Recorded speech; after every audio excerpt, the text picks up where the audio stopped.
Yo le Pokéfan, c'est Flammy et aujourd'hui on se retrouve pour une nouvelle vidéo sur le thème de Pokémon. Puisqu'aujourd'hui, dans le premier épisode de Histoire de jeu, nous allons voir pourquoi et comment Pikachu est devenu la mascotte de la licence la plus rentable de tous les temps, Pokémon. J'explique tout juste après l'intro.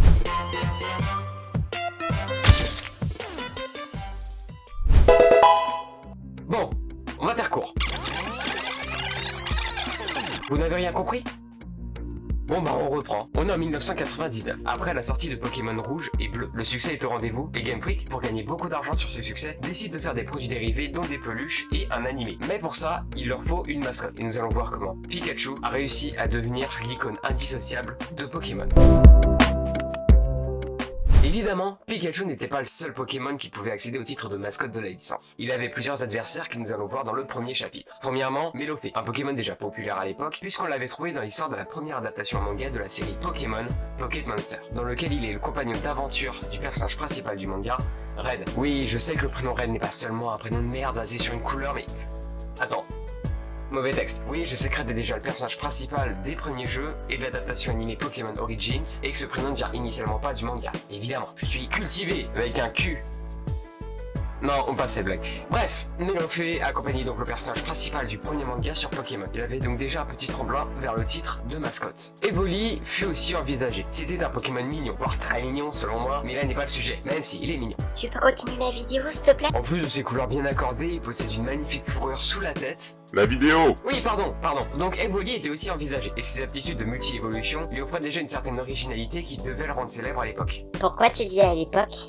Alors, en fait, j'étais pas né à ce moment-là, c'est 1999, mais il était populaire avant que Nintendo commence à l'élever au rang de mascotte, avec par exemple Pokémon Let's Go Pikachu et, vous vous en doutez, Pokémon Let's Go Evoli. Évidemment, les starters étaient tout aussi envisagés, ils étaient mignons, populaires, présents dès le début du jeu et des éléments principaux de tous les jeux de la franchise. Tous! Et avant qu'on passe au Pokémon suivant, je tiens à préciser que le mot starter est un mot anglais qui signifie les Pokémon qu'on choisit au départ de l'aventure, à savoir Salamèche, Carapuce et Bulbizarre. Un autre Pokémon envisagé était Tétart, le Pokémon favori de Satoshi Tajiri, le créateur de la célèbre licence Pokémon. Je sais pas si vous connaissez, on en parle pas beaucoup, c'est pas mon sujet depuis tout à l'heure, bref. Tétart était aussi envisagé, puisqu'à l'époque c'était le Pokémon préféré du créateur de la licence. Et un dernier Pokémon était suggéré, un petit Pokémon très apprécié des fans, d'une couleur iconique, qui avait tout pour représenter la licence. Tadmorph. Non, je rigole, c'est Pikachu, évidemment. Maintenant que j'ai dressé les personnages principaux grâce au premier chapitre, on va plonger la tête la première dans l'histoire du chapitre 2.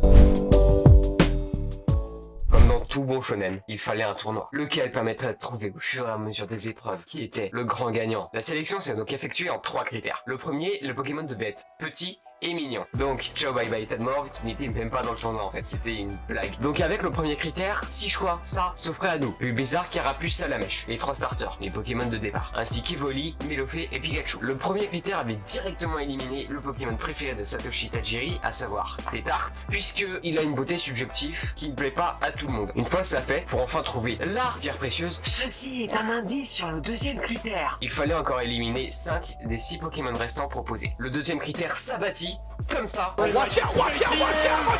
Et on a avec lui 3 candidats. Le chiffre 3 est assez symbolique de certains de nos Pokémon, les starters. Toujours par groupe de 3, toujours les 3 mêmes types, les 3 starters éliminés étaient tout de même voués à l'échec, puisque l'équipe qui devait choisir la mascotte ne pouvait pas faire de favoritisme pour l'un ou pour l'autre des Pokémon les plus importants des jeux. Bien qu'aujourd'hui il semble que Salamèche et son évolution finale Dracofeu aient pris l'ascendant sur leur compère des types eau et plantes. Ainsi, voici le deuxième critère. Le Pokémon doit évoluer par pierre. Ainsi, le dresseur pouvait décider quand son Pokémon, la mascotte de Pokémon, pourrait évoluer. Jamais donc, afin qu'il garde sa magnifique forme. Ah, et d'ailleurs, on me souffle dans l'oreillette, c'est faux, c'est un casque. T'as la merde dans les yeux. Que le Pokémon Evoli quitte aussi la compétition, puisque sous sa forme de petit Pokémon mignon, ses statistiques étaient bien trop faibles. De plus, Evoli n'a que très peu d'attaques à apprendre et elles sont toutes de type normal. Enfin, il ne restait que 2 combattants. La finale approchait avec le dernier critère, décisif pour savoir qui ferait top 1 dans le Battle Royale, et qui serait donc LA mascotte de Pokémon. Le troisième et dernier critère était la couleur. Impérativement neutre. Pokémon ne devait pas être un jeu pour les garçons ou pour les filles. Et donc entre Pikachu et Melofée quitte le combat puisqu'il est rose. Et rose a toujours été une couleur associée dans l'esprit commun à la fille. Sauf que Pokémon doit être un jeu neutre. Donc sa mascotte doit avoir une couleur neutre qui plaira aux petits, aux grands, aux gars, aux filles. Mais on n'est pas au bout de nos péripéties. J'ai envie de savoir ce qui se serait passé sans Pikachu. Chapitre 3. Que Que se serait-il passé si Pikachu n'avait pas existé? Une surprise! Bref, si Pikachu n'avait jamais existé, qui aurait été la mascotte de Pokémon? La réponse évidente aurait été Evoli, puisqu'aujourd'hui, comme je l'ai dit plus tôt, Game Freak semble vouloir associer Evoli à Pikachu. Alors évidemment, on peut penser à Let's Go Pikachu et Let's Go Evoli, mais on peut aussi trouver avec de simples recherches des objets qu'on peut acheter, qui entremêlent les deux Pokémon, comme ces deux peluches disponibles toutes les deux à l'avant. C'est bien, mais est-ce qu'on peut vraiment dire qu'Evoli aurait été sélectionné en tant que mascotte? Rien n'est moins sûr. Peut-être que Game Freak aurait eu les mêmes critères, mais sans Pikachu, donc Melofeu n'aurait pas eu de concurrent sur le troisième critère. Il aurait ainsi été le Pokémon choisi en tant que mascotte. Et on peut aussi imaginer que Satoshi, dans le manque de mascotte de sa licence phare, aurait imposé sa patte, et Tétart serait finalement devenu la mascotte de Pokémon. Mais Tétart est bleu, Melofeu est rose, et Evoli est faible.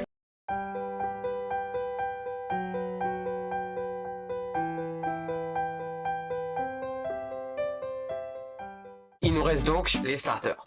On peut supposer que Salamèche, qui est le plus célèbre aujourd'hui, l'était déjà à l'époque, donc il aurait logiquement été sélectionné comme un premier choix. Mais car il y a un mais, on peut aussi voir un indice duquel Starter aurait été la mascotte, d'après l'ordre dans lequel Sacha l'ait choisi dans le premier épisode. J'y ai longuement réfléchi, et j'ai eu du mal à me décider, mais j'ai finalement choisi...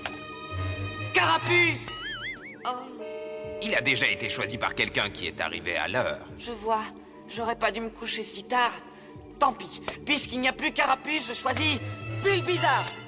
Oh! Celui-là aussi a été choisi par un garçon qui était à l'heure. Ah oui, c'est pas grave, peu importe le Pokémon, je vais prendre celui qui reste. Salamèche! Oh!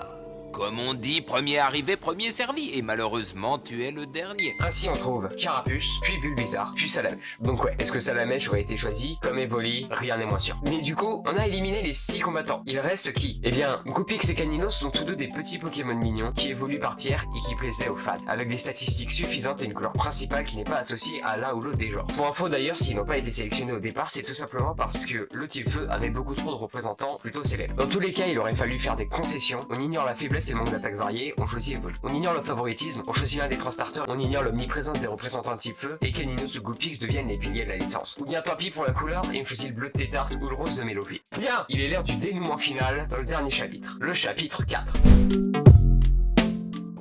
Si je vous dis que Pikachu est la meilleure chose qui pouvait arriver à Satoshi et à l'équipe de Game Freak, vous me croyez? Ceux qui me croient, vous avez raison. Ceux qui me croient pas, Allez vous faire foutre. Pikachu est de couleur jaune, et cela complète les 4 couleurs les plus célèbres. Jaune, vert, rouge, bleu, notamment avec Pokémon jaune, qui vient compléter Pokémon rouge, Pokémon bleu et Pokémon vert, qui représentaient chacun un des Pokémon de départ. Le jaune est une superbe couleur pour une mascotte à cette époque. En effet, ces 2 autres célébrités étaient jaunes à cette époque, Winnie l'ourson et Pac-Man. Le jaune se démarquait donc beaucoup, et cela s'accentuait particulièrement chez Nintendo, où le jaune s'éloignait du vert de Link. Il s'appelle Zelda. Donc le jaune s'éloignait du vert de Link, le rouge de Mario, le rose de Kirby. Pikachu était donc facilement remarquable dans la foule, même si on venait y ajouter ensuite Sonic, qui est de couleur bleue. Je vais même rajouter au cas où vous n'êtes pas convaincu qu'à l'époque, le jaune était très apprécié, et qu'en plus c'est une couleur vive qui attire l'œil. Et c'est donc ainsi que se termine l'histoire de la fameuse mascotte. On a atteint la fin de la vidéo, merci d'être toujours là et si vous voulez m'aider sur YouTube, je vous invite à partager la vidéo pour pouvoir étendre notre pouvoir jusqu'à la galaxie. Ouais, c'était une belle référence. Et sur ces belles paroles, je referme le livre et je vous dis ciao.